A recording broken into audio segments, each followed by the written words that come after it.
Hello hall, இன்றைக்கி வந்து சிம்பிளான ஒரு கீரை பொரியல் தாங்க பார்க்க போகிறோம். இது தாங்க பொன்னாங்கண்ணி கீரைன்னு சொல்லுவாங்க. இது அதுக்காக வந்து பெரிய வெங்காயத்தை வெட்டி வச்சுருக்கேன் கொஞ்சம், அப்புறம் தேங்காய் கொஞ்சம் துருவி வச்சுருக்கேங்க. இப்போ கடாயை வச்சு கொஞ்சம் ஆயில் விட்டு இது கடுகு போட்டுக்கோங்க. கடுகு பொரிஞ்சதும் ஆனியன் ஆட் பண்ணிக்கோங்க. ஆட் பண்ணிவிட்டு நல்லா வணக்கிறீங்க. இதில் வந்து பருப்பு நான் ஆட் பண்ண மறந்துட்டேன், அதுக்கப்புறம் தான் ஆட் பண்ணேன். சைடாக வெங்காயத்தெல்லாம் தள்ளிட்டு பருப்பு அதிலே ஆட் பண்ணி மிக்ஸ் பண்ணிவிட்டு அதுக்கப்புறம் ஒன்றா மிக்ஸ் பண்ணிக்கிட்டேன். அதுக்கு நீங்கள் வந்து முன்னாடியே வந்து பருப்பு ஆட் பண்ணிவிட்டு அதுக்கப்புறம் வெங்காயம் ஆட் பண்ணிக்கோங்க.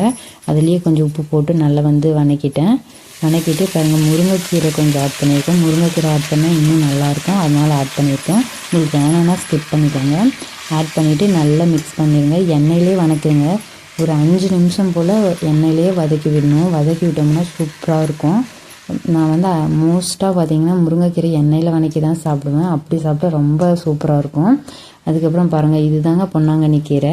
இது வந்து மோஸ்ட்டாக எங்கே கிடைக்கணும், ஏரிகளில் இந்த வில்லேஜ் சைடு தாங்க கிடைக்க வாய்ப்பு இருக்குது. மற்றபடி இந்த சிட்டிலெலாம் பார்த்துருக்கீங்களா என்னென்னு தெரியல, பார்த்தவங்க கமெண்ட் பண்ணுங்கள். இது டேஸ்ட் உண்மையிலேயே சூப்பராக இருக்கும். இப்போ பாருங்கள், அதையும் அந்த கீரையும் ஆட் பண்ணிவிட்டு நல்லா கொஞ்சம் மிக்ஸ் பண்ணிக்கோங்க. இதையுமே எண்ணெயிலே நல்லா வணக்கி விடுங்க. ஒரு 5 நிமிஷம் போல் நல்லா எண்ணெயிலே வணக்கி விடுங்க. அந்த எண்ணெயில் வணக்கி சாப்பிட்டாலே அவ்வளோ டேஸ்ட்டாக இருக்குங்க. இதில் கொஞ்சம் உப்பு ஆட் பண்ணியிருக்கேன். உப்பு ஆட் பண்ணிவிட்டு நல்லா மிக்ஸ் பண்ணிக்கோங்க. மிக்ஸ் பண்ணிவிட்டு ஒரு மூடி போட்டு மூடி வச்சு கொஞ்சம் நேரம் வேக வச்சுக்கோங்க. ஏன்னா இந்த கீரை அவ்வளோ டேஸ்ட்டாக இருக்குங்க. நீங்கள் சாப்பிட்டு பாருங்கள். இது செஞ்சு பார்த்தவங்க வந்து கமெண்ட் பண்ணுங்கள். இதில் இன்னுமே நிறைய டிஷ் பண்ணலாங்க. அதுக்கப்புறம் பாருங்கள், வெந்து வந்துடுச்சு. எண்ணெயில் வணக்கிட்டுமே கொஞ்சோண்டு தண்ணி ஊற்றிட்டு மூடி போட்டு மூடி வச்சுக்கோங்க. மூடி வச்சுட்டு சென்டரில் அடிக்கடி வந்து ஓப்பன் பண்ணி கிண்டி விட்டுக்கோங்க. ஏன்னா அடி பிடிக்காமல் இருக்கும், அதனால் கிண்டி விட்டுக்கோங்க. அப்புறம் கொஞ்சோண்டு அந்த தண்ணி இருக்கிற கொஞ்சம் தண்ணியும் நல்லா வற்றி வரட்டுங்க. வற்றி வர்ற வரைக்கும் வெயிட் பண்ணலாம். இப்போ பாருங்கள், தண்ணி வற்றி வந்துச்சு. அதில் வந்து தேங்காய் துருவல் சேர்த்திக்கலாம். தேங்காய் துருவல் சேர்த்திட்டு அதில் மஞ்சத்தூளும் மிளகாத்தூளும் நான் வந்து ஆட் பண்ணியிருக்கேன்.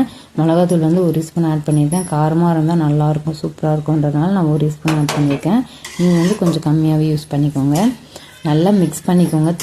ஃபஸ்ட்டு தேங்காயோடையே மிளகாத்தூள் எல்லாம் மிக்ஸ் பண்ணிவிட்டு அதுக்கப்புறம் ஃபுல்லாக கீரையோடு சேர்த்து மிக்ஸ் பண்ணுங்கள். நல்லா சூப்பர் டேஸ்ட்டாக இருக்குங்க. செஞ்சு பார்த்துட்டு எப்படி இருக்குன்னு கமெண்ட் பண்ணுங்கள். நம்ம வீடியோ பிடிச்சவங்க லைக் பண்ணுங்கள். மறக்காமல் நம்ம சேனலை சப்ஸ்கிரைப் பண்ணி சப்போர்ட் பண்ணுங்கள். இப்போ பாருங்கள், சுட சுட நம்ம கீரை பொரியல் ரெடி ஆயிடுச்சு. சாப்பிட்டுடலாம்.